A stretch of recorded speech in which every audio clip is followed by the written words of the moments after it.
My name's Scott Freeman, and I'm the president and CEO of the Ouibache Music Festival here in West Lafayette, Indiana. And this is our fifth and final installment of the Introduction to Music series that's provided through a grant through the Tippecanoe Arts Federation and the Indiana Arts Commission. And we're so glad to be able to take this opportunity to have music, share music, and learn a little bit along the way. So joining us today is somebody that I've had the opportunity over the last few weeks to get to know a little bit virtually, but I've known David Holt for I've known of him and I've known his music for quite a while. And I have a great appreciation for him and what he does for traditional American music in general. David is a multiple Grammy, I believe, four-time Grammy Award winner, two-time Emmy Award winner. He plays multiple instruments, at least 10 of them that we talked about. Multiple albums, records of traditional mountain Appalachian music and Southern folk tales. He's a master storyteller and a wonderful, he's a great music preservationist. So please make welcome everyone from North Carolina, Mr. David Holt. Welcome, David. Thank you, Scott. Good to be here. Well, originally from Texas, now living in North Carolina. A little bit of difference there, but I know North Carolina is quite the hotbed of traditional music, and in the Asheville area, Black Mountain, and all that way. So living in, obviously, North Carolina gives you a little bit different perspective, I think, from most of us. You're actually down in the heart of that. How does that, how is the scene then basically down there as far as what you do? And we'll talk a little bit about your television shows you're producing, but being kind of in the meat of that, in the heart of that, do you find that to be an advantage? Certainly. Essential for me. I fell in love with the music back in 1969 and first came to Asheville. Well, I came all the way through the Southern Mountains, but I settled on Asheville as a place I wanted to return to and live. And I moved there in '73 after I finished college, because in those days, all the old timers who were playing were born in the 1800s, and I realized as my grandparents died, they were from that same generation, that this is almost like a lost world, and there weren't many young people collecting it or playing it. In those days, young mountain guys were learning bluegrass or country or something like that. They were really kind of turning away from the old time. So it was really a bunch of people from other parts of the country that got the old time music thing fired up around here, and around all through the southern area, actually, mostly young folks. So how did you? You said did you go to college to study old time music, or tell us how you got involved into the old time music, and I think specifically for me, and I know this question came up, how did you make the transition to become the historian? Now you're pretty much the foremost historian now of this music of ours, and when did that take root in you, and how did that process begin with the traditional music? That's a big question, but It is. but I actually make my living performing. That's the historian is just my love of the tradition and the music and wanting to know more about it. But I actually make a living performing that music, and that was my goal, is to support my family playing and make a good living, so playing old time mountain music. I call it mountain music because when I came here, there were lots of people that did all sorts of unusual things, and you couldn't really classify it. This is old time, this is bluegrass. It was all one big thing. Now we're talking the late '60s to I'm going to say, early '80s, and mountain music was kind of the overarching. What was the rest of your question? Just talking about how when did that when did that process take place? You know, you moved back and you said 1973, I think. But when did you finally realize and settle on the traditional aspect of music? I mean, a lot of us, you know, a lot of folks go into bluegrass or country, like you had mentioned. But landing in Asheville, obviously, there must have been some sort of pull or some sort of call to go into this type of music. What was the determination on that? Oops, hang on. You got muted there real quick. Unmute yourself, David. There, there we So I go. brought a bunch of photographs that I took, and I thought that might be interesting to look at. Let me just get them real quickly. Okay, sure, sure.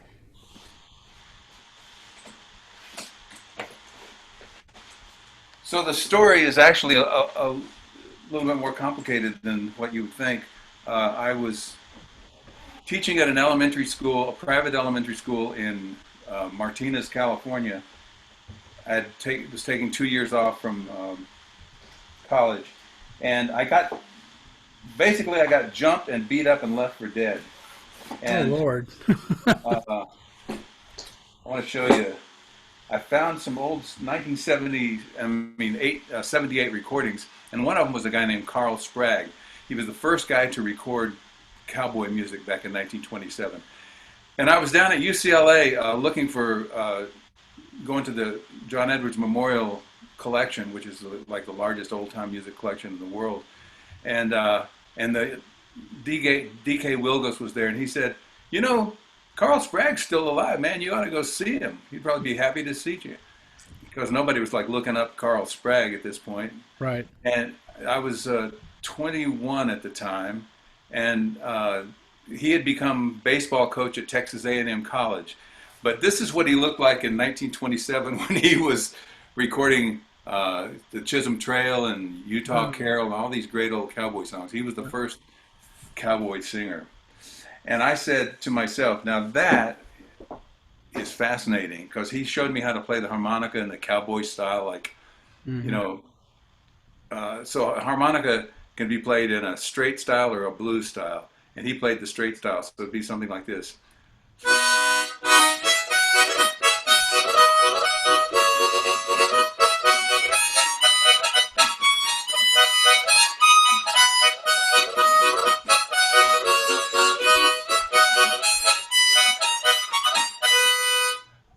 I spent the day with him, and he showed me this stuff, and I said, that is fantastic. Wonder where I could learn more of that kind of thing, because I wasn't a folklorist. I didn't know how to do it. And then someone told me, oh, I know. Let me see if I got this picture. Ralph Stanley. I went to a concert of his Oh yeah. at UC Santa Barbara, where I was. And Ralph said, man, if you want to learn clawhammer style banjo like I play, you need to go back to Asheville or Mount Airy or Galax, someplace like that. And I said, okay, I'm going. And I can't find my picture of Ralph, but so I came back to the mountains and I found people like this. This is Kaz Wallen standing out in his dress Oh my. in Sodom, North Carolina. And I said, this is incredible. This still is still very much alive. It wasn't a revival at all. It was just old timers who had grown up with this stuff. And let me see if I can find another couple of those kind of pictures. And so I just decided to move here, and I told my wife I was going to try to make a living doing this. Well, there's Tommy Jarrell. I went to see him early Tommy on. Jarrell, yeah, yeah. And Luke Smathers and his brother Harold. Oh wow, those are great pictures. Yeah, I love photography as well as music, luckily. So, anywho, I just decided, I told my wife I'm going to try to make a living doing this. I don't know if I can, but I'm going to try. And so I started out doing schools. Like my friend John McCutcheon said, you can do schools or you can play bars. And playing for schools is like playing for a bunch of little drunks anyway, so you might as well play for schools. And it was true. It was a very good thing to do, and kept me in, food and shelter for the family and all that. Yeah, yeah. And so that's how I got started. And I think it was really because of realizing that this was the last of that generation. All these old timers that I'm showing you pictures of were going to be gone within 20 years. And I just felt like I was here, I was interested, I'm going to undertake that to try to learn as much as I can. What's exciting, I think, for me, and I know you've seen it as well, we've got a wonderful new generation of young enthusiasts, if you Oh, will. absolutely. Yeah, Raina Gellert, Brad Kolodner, you know, come to mind right off the bat, who are just Rachel Eddy is another one, just very passionate about uh, traditional and old time music, and I love their heart for that, and I love the fact that they they're staying true to who they are, and that being the traditions and the values of this music that we love, and they continue to explore the depth and the breadth of this wonderful old time music, and now we're seeing the fruits of their labor now moving on to the generation beyond you and me, David. So Yeah. it's very refreshing to see that. I'll go to Winfield, or I'll go to you know, Clifftop, or any of these festivals, you know, and you're seeing, you know, younger people learning these tunes, and And it's they're just fantastic. well. And then the other thing is, during this COVID season, I've been doing a lot of YouTube searching, you know, and I'm sitting and seeing the number of hits that some of these sites are getting. You know, people are just really hungry for this kind of music, which is very encouraging to me. And that certainly, being the Ouibache mission, is the preservation of the virtues and values of traditional American music. So that's something that's very important to us, and to be able to pass this on with excellence, to pass this on with integrity, I think makes all sense in the world. So, but Well, the it's COVID thing might actually be a plus for the music because people are having to stay home. There's a lot of people taking up instruments. My friends who run Deering Banjo, which is pretty much the biggest banjo company in the world now, yeah, they said they cannot keep up with the demand. Now, isn't that amazing? that's that's a great problem to have. I think so too. I think it's absolutely wonderful. Yeah, that's And so there's a lot of people learning, and some people will stick with it, a lot of people won't. But it's not something that I'm sure you feel the same way. We don't long for it to be mainstream or anything. It just needs a core of people to keep it going, and a solid core, which that core is already existing. Just some of the people you named right yeah, there. And so you originally asked me about the scene in Asheville. It's very strong. Lots yeah. of young people playing. Yeah. Well, and also your contribution to this, I think, David, is incredible. Like I said, we were talking earlier today. One of the earliest exposures that I got to you was when you were on with Fire on the Mountain, and that was a great TV show. And I got to learn a little bit about you and just kind of your passion for this style of music. Now you've gone from there to, you've actually been in Oh Brother Where Art Thou. You had a scene in there, and you've done quite a bit of work with Doc Watson, and so 14 years. yeah, it's been fun to watch, to when I was studying and learning about you, just to watch that transition. But now you're kind of in a position where you're doing something now that I think is absolutely wonderful. And tell us a little bit about your project, David Holt's State of Music, and what the impetus for that was, and kind of where you see going. We talked earlier again. You've got 6 episodes, I think, this season. You got one more to go. But tell us a little bit about that project and where it's going and what we might expect to see coming forward. So my good buddies Will and Denny McIntyre, who are filmmakers and photographers and musicians, and I were talking and sort of came up with this idea for a show. We had somebody who was willing to give us some money to get it started. Now, you think PBS, they're sending you money because you send them money. Well, that's not the case. You have to raise all the money yourself. So you raise the money, give them the show, and if it's popular, people renew it and keep giving you enough money to do the show. And we're thinking about doing the 6th season now, just finishing the 5th. And my goal was to put people on the air you don't see on TV very much. Really great musicians. A few you've seen, like we did Kev Mo, we did Sam Bush, But people like April Virch, Oh, she's wonderful. Yeah, she's fantastic. I yeah. mean, it's like, how did she do that? It's so good. And we had Joe Newberry and just a wealth of different people that you're not going to see out on the road very much. There we go. Yeah. So to give it was to it we want to have a nice mix of uh, racial folks, different mix of genders, So it's not just your typical bluegrass band. We Yeah, had yeah. bluegrass bands. We had Doyle Lawson and people like that, but Hmm. we also had Blind Boy, Blind Boy Paxson, Jerome. Oh yes, yeah. Man, what a dude! That dude is amazing. Yeah, we actually tried to get Blind Boy up here at our festival, and Oh, it just didn't work out. But he he's only 29. He'll be around a long time. but he's so unassuming, and he's just his whole thing is just so disarming, and he's just a great musician, and he's really fun. Oh, Uh, he's a great musician, and the fact that he came from Compton, where they rode yeah, horses, where they rode yeah, horses and planted gardens, and we're all thinking Compton, yeah, hip hop and all that. He said he didn't listen to that at all. yeah. I think somebody else that I think is really making a big splash, and I'm so glad to see. We talk about um, so many aspects of this, and a lot of people traditionally think that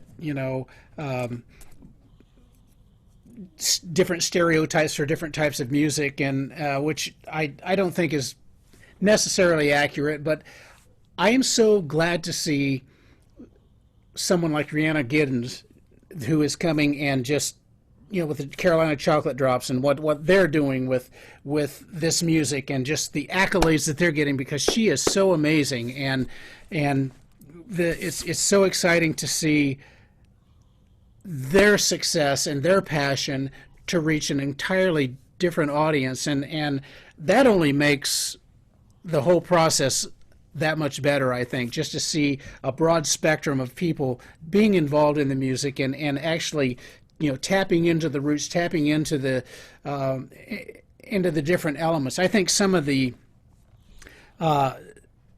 best music that I have found recently is just some of the old Negro spiritual tunes that you listen to, and you hear these things brought up, and we've got a group out of Purdue that comes and plays the Black Voices of Inspiration, and they really tap into that vein. And man alive, if it just reaches down into your soul, and it is so rich. So yeah, I'm really excited to see that, and I'm glad that you'd mentioned the whole spectrum thing. So Well, that's always been really important to me, is for people to realize how important the black influence is.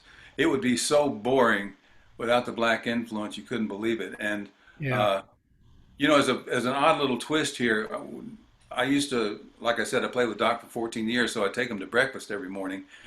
And one morning we were sitting there and eating breakfast, and he said, David, we didn't really know much about rhythm until the train came in. I said, what do you mean, Doc? He said, well, we'd heard horses clomping, and we had heard maybe some kind of a hand crank machine making some noise, but we never heard that powerful rhythm like a train. I said, yeah, I guess you're right. He said he was saying that was what put a lot of the rhythm into the music. And that, the black folks figured that out early on with this instrument right here. Because they realized that one thing you could do is suck on it and make a whistle sound like,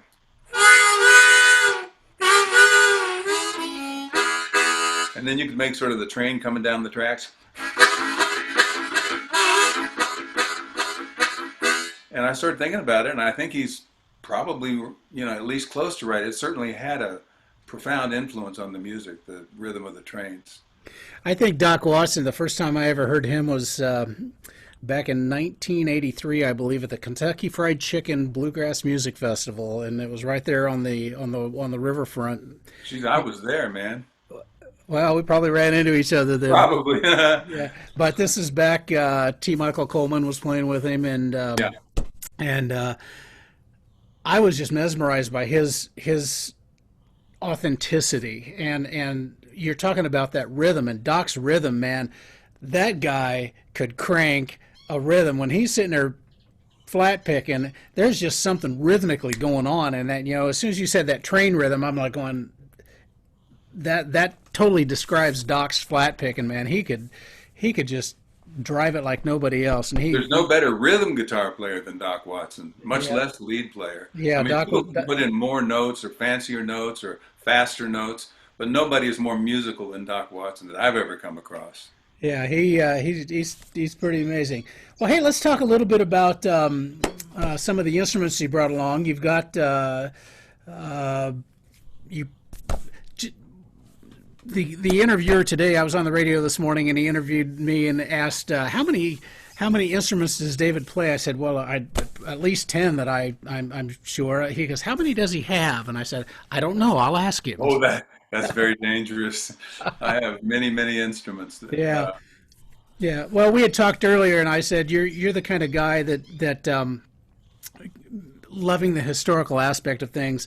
Somebody will say, "Hey, I found this old instrument, this old auto harp in my closet. It belonged to my great grandmother. I don't have any use for it. Can you do anything with it? And if you're anything like me, sure, I'll take it. No problem. No problem." So Absolutely.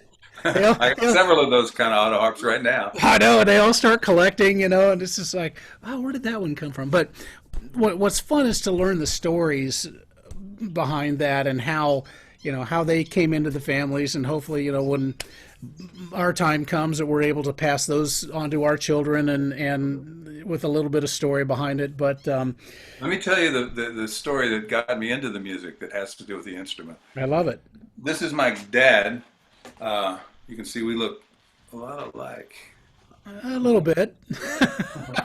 And he's playing a pair of bones made by this guy, John Oscar Holt, who was from Alamance County, North Carolina, and left Alamance County, North Carolina right before the Civil War and moved to Texas.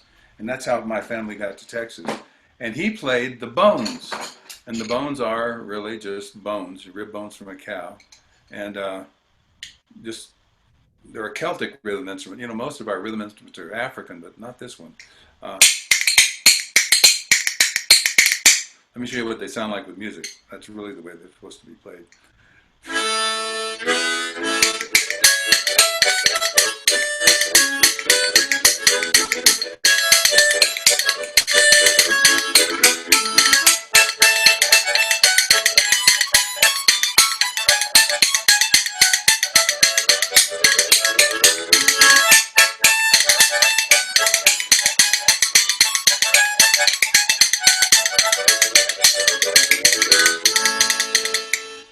So playing the bones was something that everybody in my family had to learn to do growing up. And I'm just about to have a grandson, and he'll have to learn them too now. Absolutely. Absolutely. Yeah, there's some really fantastic bones players that I've come across. I think my first introduction was with Malcolm Daglish. Malcolm was a hammer dulcimer player up here in Indiana, and he was quite the bone player, and He was, yeah. he would have two of them going, and I mean it was really fun to watch, and I it wasn't until later on that I was able to figure out the motion on that, but that's really something fun if you can get that down. That's really fun. You've got a whole bunch of banjos, I know as well. You've got the one in the sound check earlier you were showing me was made, you said, during the Civil War. And Right. I mean, that's amazing that instruments still around and that old. But talk a little bit about your banjos. What are your preferences? And I think you got a tune. There it is. Yeah, yeah. Here it is. Let me play the regular banjo first so they can see the difference if they're not hearing that many banjos in their life. Sure. So this is a regular modern banjo made with metal parts, and you can see beautifully made by Deering Banjo. And it's particularly unusual because I had to make it really, really deep. This is the way the old minstrel show banjos were, and they sounded really beautiful. They didn't have any metal tone ring, they just had a wood tone ring. So let me play So this is the song that really, we might not even know who Doc Watson was without this song. Now tell me the tuning that you're using right there. That's not standard G tuning, is it? Yeah, they call it the sawmill tuning, but it's basically a G tuning with a raised second from a B up to a C. Okay.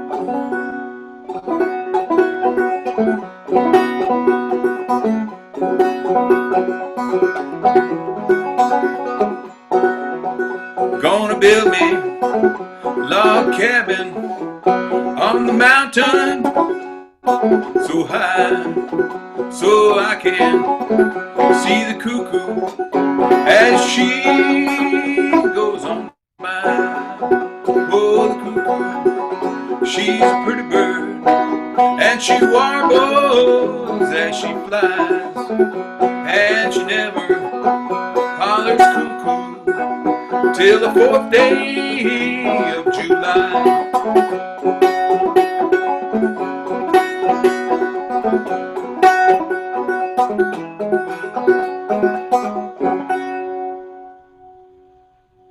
So that's what a more modern banjo sounds like. Okay. And then this old one, made during the Civil War. See, the Mountain Boys left here. This is one theory, anyway. The Mountain Boys left here, never having seen a banjo in the when the Civil War began in 1860, 1859. And they started going off to war, and they saw banjos like that one, not that fancy, but they were more modern type banjos that had been built up in the North. And they loved the sound. They loved the way that it fit with the fiddle, and so they wanted that sound themselves. And when they got home, they had no metal parts to make that thing, so they came up with this. If you think about it, really ingenious design. Groundhog hide for a head, very small, so it'll stay tight. Cat guts for strings. Just tuning pegs, just rammed into the wood. There's no gears. Uh, and a very funky, has to be tuned low because it's cat gut strings. They won't go that tight. Let's see, how about, this is the kind of song that you can sort of hear the blues influence in mountain music along with the Anglo influence.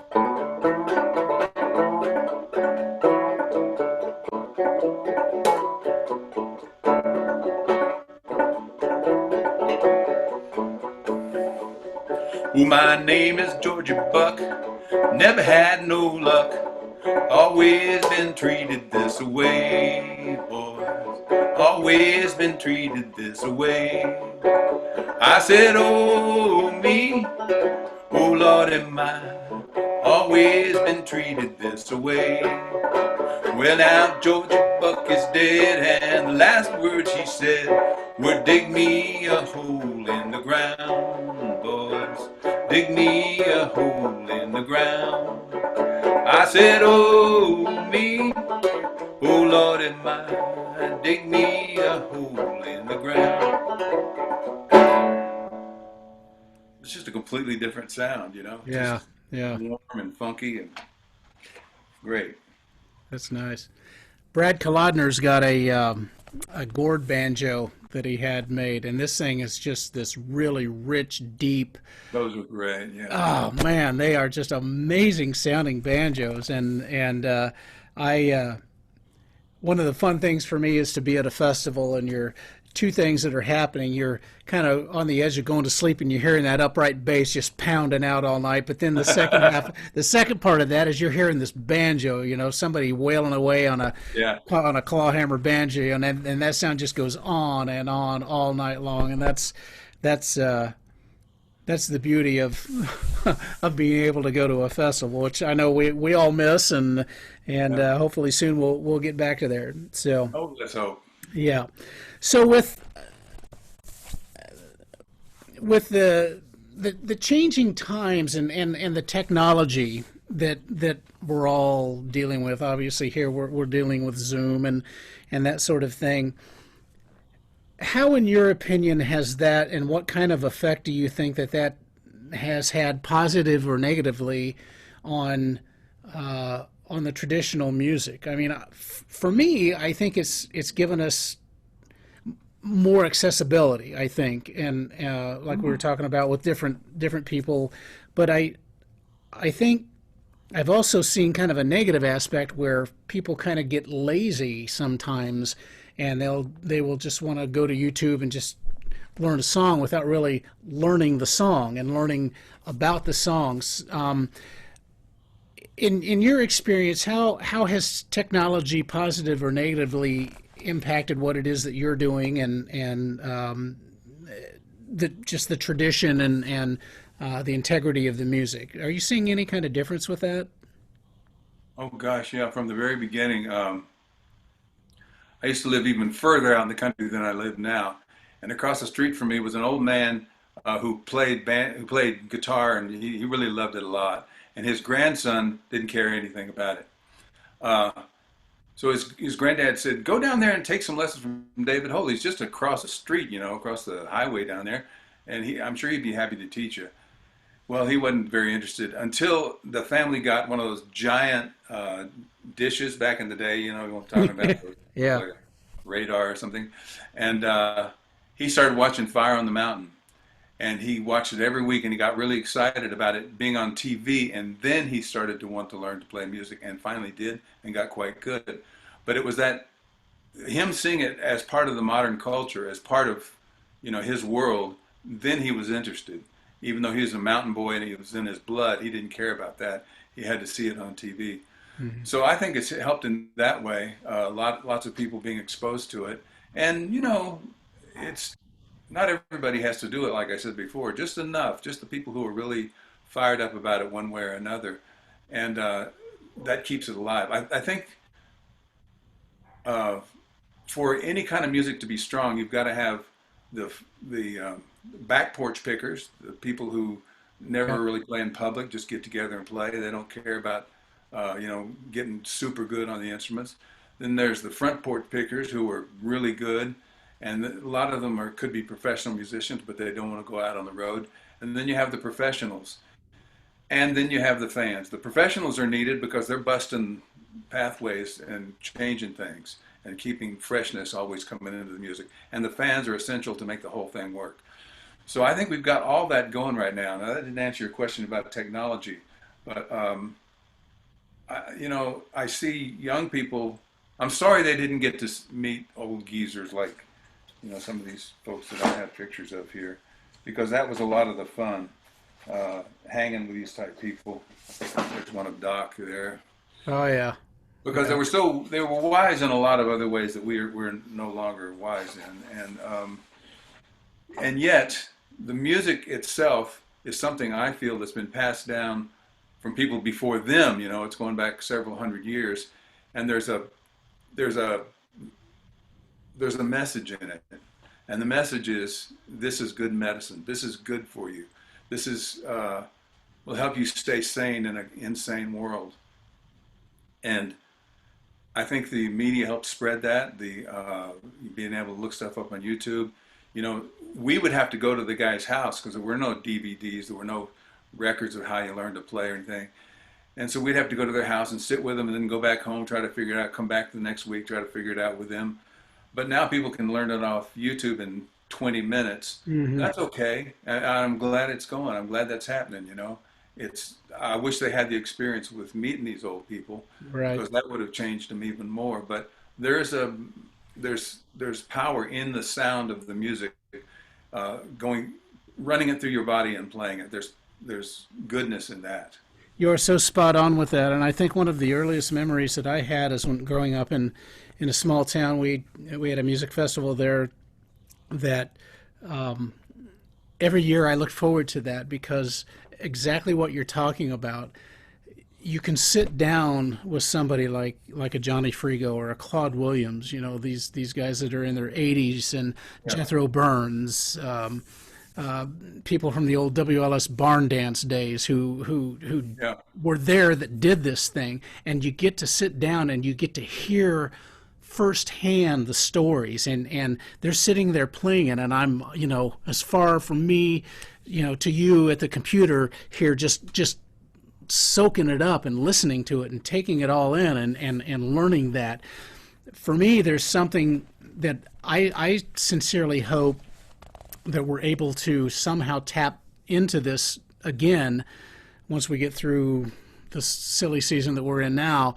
Um, but I think festivals and live music serve such a wonderful purpose just for that very reason. You've got to be able, you can hear it on record and you can hear it. I mean, I can't tell you how many hours I would sit and listen to Tony Rice records, just to learn bluegrass guitar. But it was completely different when I actually got to sit down with Tony and watch him and hear him, and I mean, it's a completely different experience. Yeah. And I think what's important, and something that I love what you're doing, is through your PBS specials, you're able to, with the technology, you're able to sort of do that a little bit and go a little bit deeper rather than just putting on a show and playing. You're interviewing people, you're getting into the soul of the folks and helping people to understand, where does this stuff come from? Where does that happen? So that's really important. And I just want to say a big thanks, to you for doing that. And I think it's very, very important. So I love doing those kind of interviews where you're really making people answer questions that they probably haven't answered before, and that if you're a listener and you're a newbie to it, you'll be fascinated. But if you're an old hand at it, you're going to be learning something new too. That's kind of the way I try to look at an interview. And knowing you, that's what's so important about doing this. This is why we do what we do, and passing the music on and making sure that it's getting passed on in the generations way before us, way before Doc, and way before that, Civil War days and all of these tunes that have come down the pike. So that's so critically important. And I'm glad that there's people like you and us still out there doing it. So I think it's wonderful. Hey, let's talk a little bit more about some of your instruments that you have there. Okay, how about the mouth bow? Yeah, tell us about that. So let me see if I got a picture in here real fast of several people I learned from. There was an old man in this community of Sodom. Well, here's Deli Norton from Sodom, North Carolina. She was a huge influence on me. But Jimmy Driftwood, you ever run across his name? Oh, yeah. Wrote the Battle of New Orleans and Tennessee Stud. And where is he? There he is. Jimmy Driftwood played the mouth bow. Yeah. And that guitar he's playing was made from the bedstead of his great-grandfather's bed. Sounded like crap, but he loved to play it. Let's see. Okay, here's the mouth bow. So it's just a stick with a string on it. I put a tuner on the end so I could let the tension down. But you put it up to your mouth. Can you hear that? I can't tell. Oh, yeah. It sounds great.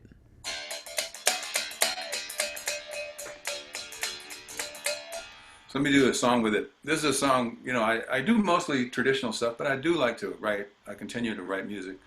And this is a song about the drovers. These are the guys that lived in western North Carolina, eastern Tennessee. They would raise cattle and hogs and drive them from there, which is a long way, to Charleston, South Carolina. It took 3 months to do that. And they would drive 10,000 hogs at a time, or 10,000 herd of cattle along just a little pathway the whole way. It's amazing. So here's a song I wrote for him with the Drovers.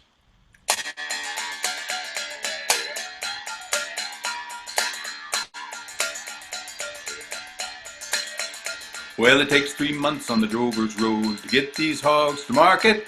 Oh, I'll come back with a wagon load and a few coins in my pocket. Trading hogs for china dishes, coffee, guns, and salted fishes. I may never know what rich is. All I do is barter.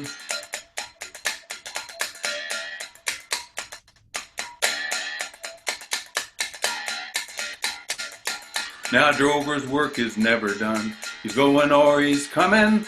I'll drive these hogs to Charleston, 10,000 hooves a drumming. Trading hogs for china dishes, coffee, guns, and salted fishes. I may never know what rich is. All I do is barter.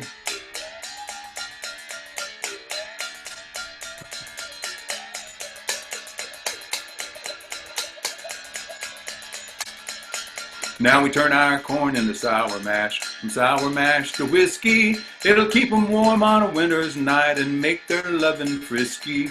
Taking hold.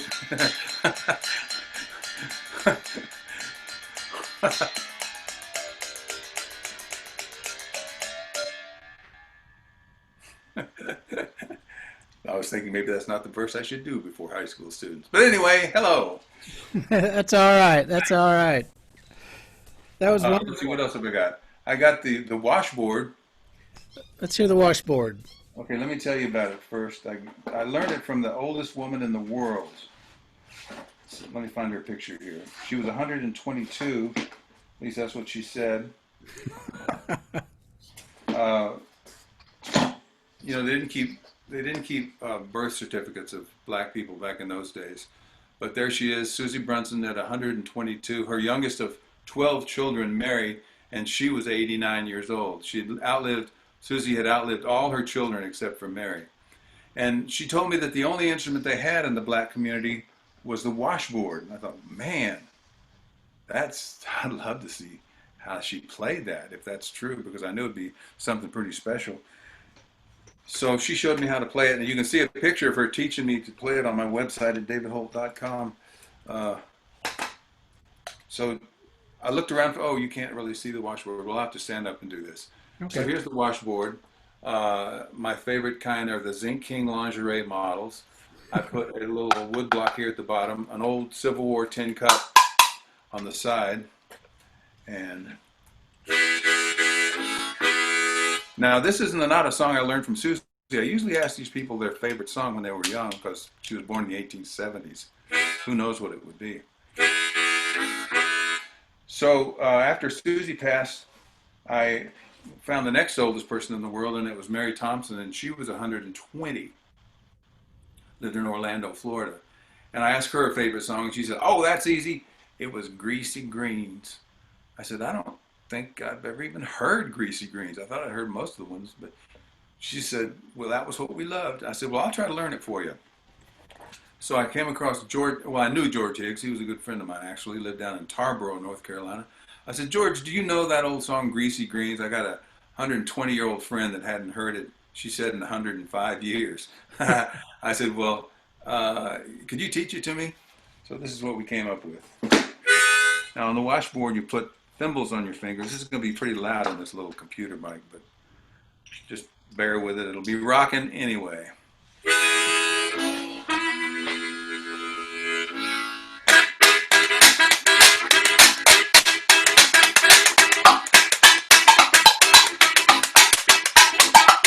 Now way down south where I was born, didn't raise nothing but cotton and corn.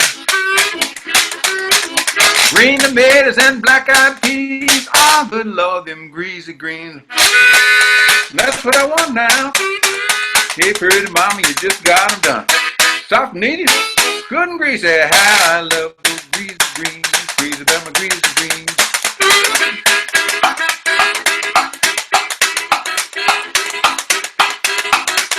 Now I'm a man from New Orleans, crazy about my greasy greens. If I don't get them 3 times a day, well, I'll get mad and I'll walk away. And that's what I want now. Hey, pretty mama, you just got 'em done. Soft and easy, good and greasy. How I love those greasy greens, crazy about my greasy greens.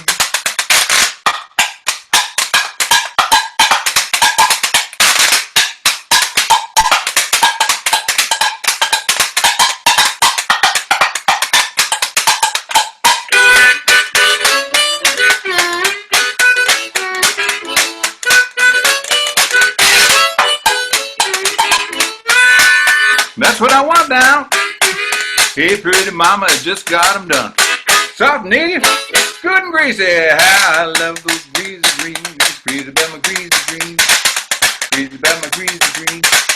Crazy about my greasy greens.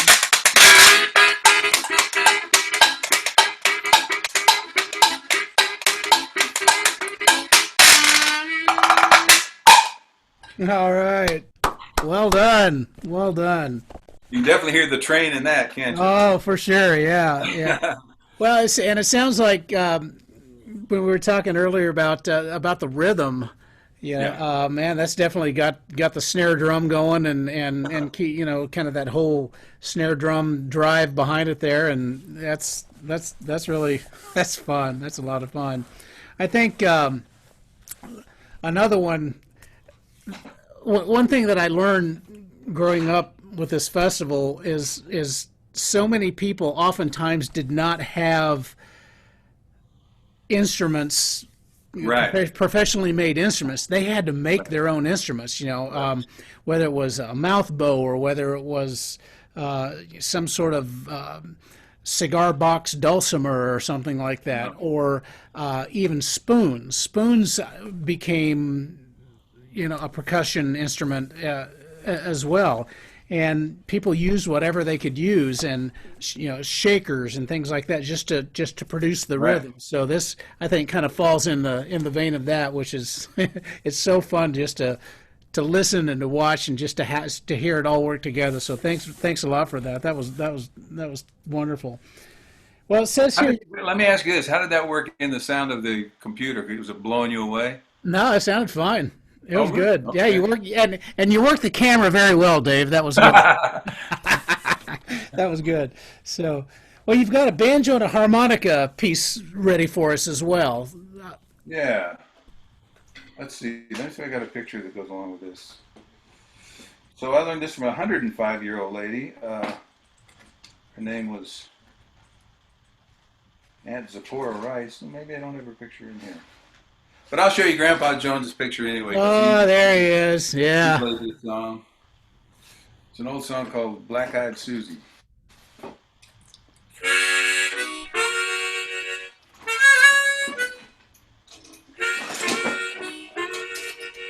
Now, for those of you who are watching who don't play the banjo, in the old time style, we use quite a few different tunings. There's basically about 64 different ones, but most people use two or three or four.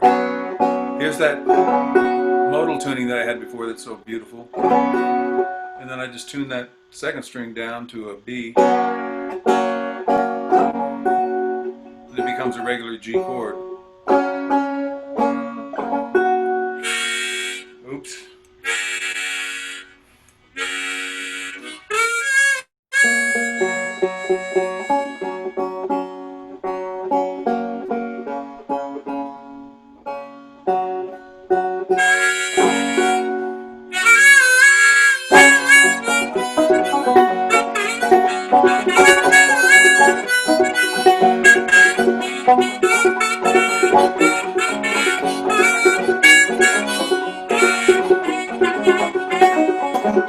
Well, my true love's black-eyed Daisy. If I don't see her, I'll go crazy. Love, there's up the river, a few more jumps and I'll be with her. Hey, hey, black-eyed Susie, hey, hey, black-eyed Susie, hey, hey, black-eyed Susie, hey. Well, she and I went blackberry picking, she got mad. I took a licking, ducks on the mill pond, geese in the ocean, devil in the pretty girl, she takes a notion. Hey, hey, black-eyed Susie, hey, hey, black-eyed Susie, hey, hey, black-eyed Susie, hey.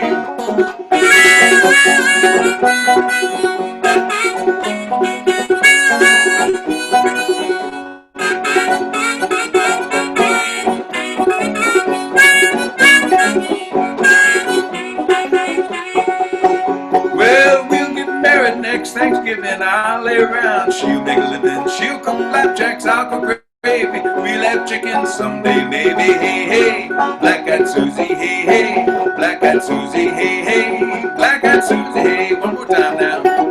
Hey, hey, black-eyed Susie. Hey, hey, black-eyed Susie. Hey, hey, black-eyed Susie. Hey. All right. Well done. Thank you. Oh, it's so fun. I remember growing up with Hee Haw and seeing all the Grandpa Jones stuff and Grandpa and Ramona Jones, and Yeah. I know Alicia went on and she had a wonderful career as well, Yeah. as a hammer dulcimer player, and Kathy Barton, who we were talking about earlier, was very good friends with the Jones family, and Grandpa and Ramona were basically her mentor, and brought Kathy onto Hee Haw when she was 17 years old. And there's an actual video out there of Kathy and when she was 17 years old. So, but you had a couple of stints on Hee Haw, if I'm not mistaken. Yeah, I was on from 1980 to 1989. I was called a featured guest. I was on probably every other week. And at first I could do any song I wanted. Then they wanted me to open up the second half of the show with a big sing-along song like I'll Rise When the Rooster Crows or some of those great old-timey mountain tunes. Yeah. Can you just kind of as an aside here? I know we're kind of running close on our time here, but I know folks are genuinely interested in things like that. So the whole Hee Haw experience, it seemed like it was from this side of the television. It seemed like a very fun thing. We always wanted to tune in, but I know that with any production like that, there's just a lot of work and a lot of stuff that goes into making that. And it really seemed that the folks who were involved in that genuinely were really invested in it. I had an opportunity to jam with Jana Jay not too long ago, and we were talking a little bit about that, and she was sharing her Hee Haw experience. What are some of the better memories, let's say, that you had when you were working with the folks at Hee Haw? So here was the great thing about Hee Haw. They would fly everybody into Nashville because a lot of people lived outside the Nashville area. And they would fly everybody in, and we'd all get together at the production studio. And Sam Lavello, who was a producer, or Bob Boatman, they were the two producers, would say, okay, let's do the four harmonica players. And they say, let's see, David, why don't you be one of them? And Roy Clark and Grandpa. And Hartford, do you play harmonica? I play a little bit. Okay, we'll get in here and do it with them. And it was just that loose, and then we'd get together, and in 5 minutes we had to figure out what tune we were going to play and how we were going to play it.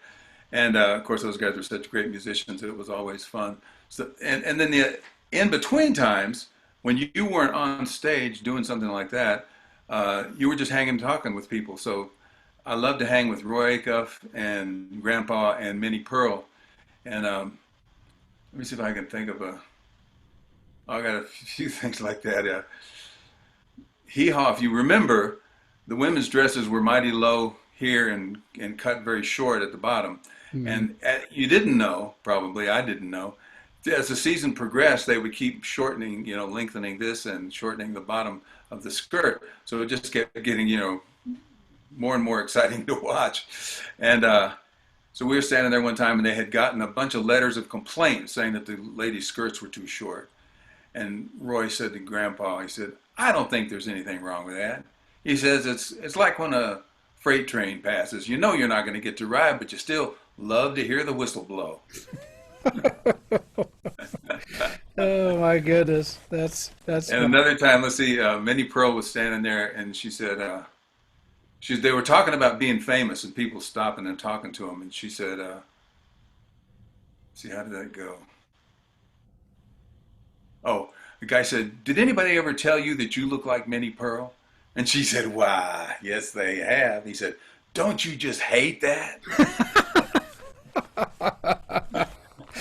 Oh, and sadly, all of the folks that you had just mentioned are no longer with us, and that was almost a bygone generation. And yeah, we grew up with those folks, and the legacy that they have is basically you're only seeing on YouTube these days. So, right. Doc Watson and I actually had the opportunity to play with John Hartford one time, and it was just John and me, and we were just sitting after a festival one time, and he brought his banjo. Everybody was gone, and John and I were just sitting there, and we were just playing together, and he had his banjo out, and we just played tunes for about an hour and a half, and it was just John Hartford and myself, and it was so. He loved to play. He really loved to play.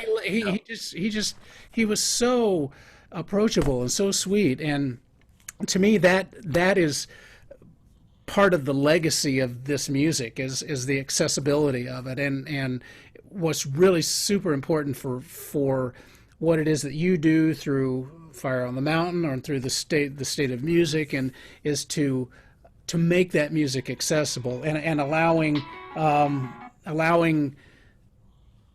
what you do through these kind of interviews and such, for people to hear that and to hear the stories and to be able to have access to that kind of music. So, hey, just a couple of more questions here, and then I'll have you play one more tune for us here.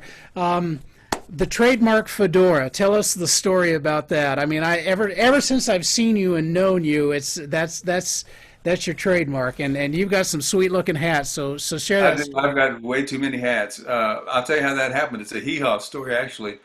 I had hair at the time, I might add, uh, but it was receding, and so I was sitting in the makeup chair at Hee Haw, and I don't know if you remember it, but they put so much makeup on people they looked like they came from the Undertaker. It was just thick, and so she takes the makeup artist takes a pencil and eyebrow pencil and starts drawing in hair for my receding hairline. I said, "What are you doing?" She said, "Well, I think you've either got to do this, or you have to get a toupee, or you need to wear a hat." I said, "I got a hat in the car. I wear a hat all the time. I'll be happy to wear a hat." And so I wore it on Hee Haw that one time, and I just noticed how people would recognize the hat and the face, and it sort of worked as a logo. And that's how that happened. Yeah, that's well, and it's a great look for you. I I was love hats. it's great. Yeah, it's wonderful. So, kind of wrapping up where we started with things, kind of the whole the where the music started in your journey through Appalachia, learning the tunes and what we've learned about just the importance of not just hearing the tunes, but learning the stories behind the tunes, and learning Yeah. how important it was, the message that some of these songs would bring, and to be able to pass this message of struggle, of life, of joy, of everyday life that we deal with, and the importance of making sure that this music gets passed on. Share with us, what is the state of the music right now, in your opinion? I think it's great. I think we're doing really well. I think we've got a lot of fabulous young musicians. They're starting younger and younger. Do you know Josh Goforth, who I play with a lot? I You know, I don't know him. I've heard him. well, he's one of these fabulous kids I met when he was 12. He's 40 now, and we're still playing together. Uh, and he's teaching kids here in town. And I mean, that generation is going to be unbelievable because he is so good. They're going to be starting at, like, 15 years old and just killing it. So it's just moving along beautifully, I think. I Great. mean, hopefully it'll keep the people who are interested in the very technical stuff and the people who are interested in the very soulful stuff.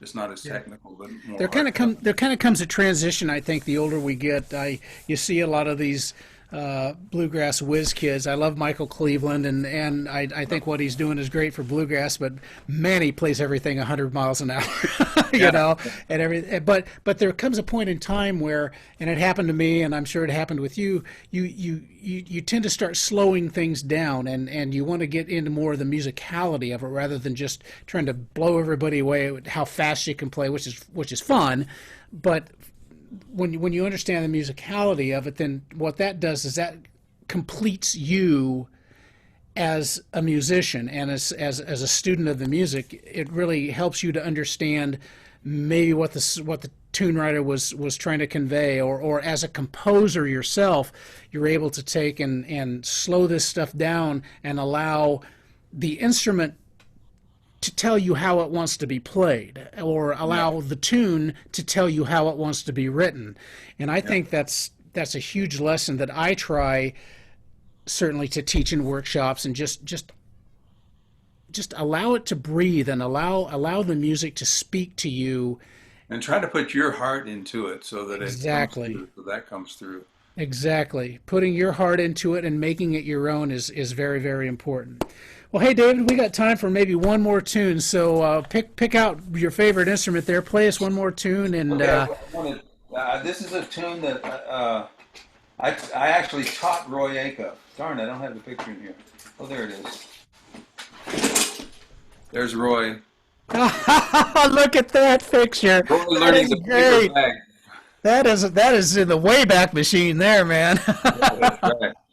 Goes way back. So I was telling Roy about how I learned to play the paper bag from that little community in Sodom, North Carolina, and how they use it for a drum, a really great sounding drum. How much time have we got? Seconds? Uh,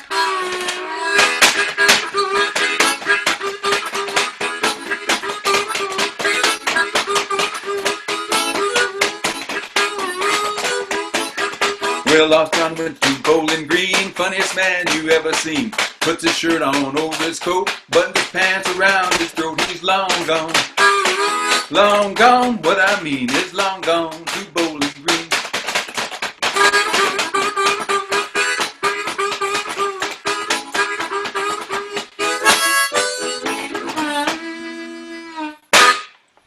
awesome. Thank you very much. Wonderful. Thank you. You're getting a lot of hand claps and a lot of thank yous from the people that are watching here. So thank you. Again, our guest has been David Holt from North Carolina, composer, author, musician. He's got a wonderful show on PBS called David Holt and the State of Music. David, how can people reach out to you and get more information about you? Tell us about. I have a website at davidholt.com.